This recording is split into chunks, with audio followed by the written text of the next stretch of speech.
Il-Bażilika ta' Kristu Re Fraħal Ġdid u l-Knisja Arċipretali ta' Ħaltarxin waslu fit-tmiem proċess ta' restawr dan b'investiment ta' 400,000 euro li 80% minnhom huma fondi tal-Unjoni Ewropea.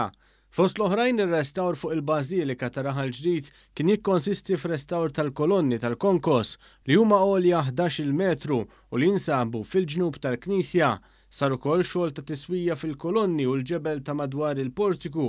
Dan fil-waqt li tbidlu l-kaptelli tal-ġnub u saru trafi tal-ħadid ġodda.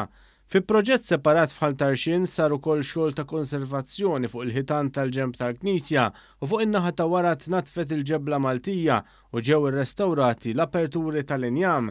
Is-Segretarju Parlamentari għal Fondi Ewropej Stefan Zrinzo Azzopardi li kien preżenti għall-inaugurazzjoni stqar kif il-kollaborazzjoni bejn l-Istat u l-Knisja qed ħalli impatt pożittiv madwar pajjiżna b'numru ta' proġetti ta' restawr fuq knejjes differenti. Dan huwa investiment li qegħdin nagħmlu ta' fondi Ewropej biex nieħdu ħsieb dak li ħallewna missirijietna kif ukoll li naraw li dawn il-ġojjelli arkitettoniċi li għandna f'pajjiżna jingħataw dak il-ġieħ lura li jixirqilhom. L-Isqof Awżiljarju Joseph Kalja Kurmi spjega kif il-Knisja f'Malta hija impenjata li tħares il-patrimonju Malti b'kollaborazzjoni ma' kull min għandu dan il-wirt għal qalbu. Jien ngħid meta naħarsu lejn restawr importanti li narfu li r-restawr huwa ta' ġid għall-poplu hawnhekk ta' Ħaltarxin u għall-poplu jiġi l-Knisja, imma propjament għall-poplu Malti kollu.